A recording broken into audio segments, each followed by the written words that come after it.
খেয়াল করে দেখেন।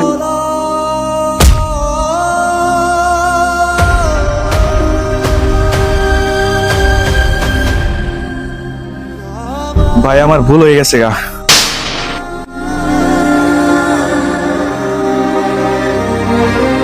ভাই যদি আপনার মনের রাগ না মিটে তাহলে তাড়াতাড়ি করে আমার আরেক গেলে আরেকটা থাপুর দিয়ে দেন। ওই বেটা ধাক্কা দিয়ে ফেলাছিস, মস্কারা করস? এই বেটা বেদব, তোর আবার তারা কিসে রে? ভাই আমি আপনার সাথে মস্করা করি নাই। আর ভাই তাড়াহুড়া বলতে কি, মসজিদে নামাজের সময় হয়ে গেছে গা, জামাত দাঁড়াই যাবো। আমার জীবনে অনেক সময় আসবো, কিন্তু যদি এই জামাত ছুটা যায়, এই জামাত কোনোদিন আর আমি পাবো না।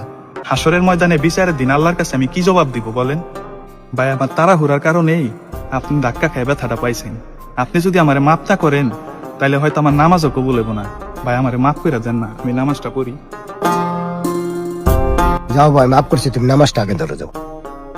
ধন্যবাদ ভাই।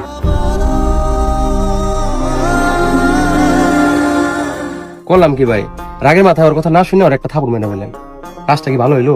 তাই তো দেখলাম, ওই মাপ চাই ওর নিজের গুণা মাফ করাই নিল, কিন্তু আমরাও তো ওর কাছে গুণাগার হয়ে গেলাম গা। চল নামাজটা পড়ে আমরা ওর কাছে মাপ চাই গে। তুমি ঠিক হইছো ভাই, এটা ইসলামের শিক্ষা। আর নামাজটা পড়ে আহি আর ওর কাছে মাপ চাই আহি।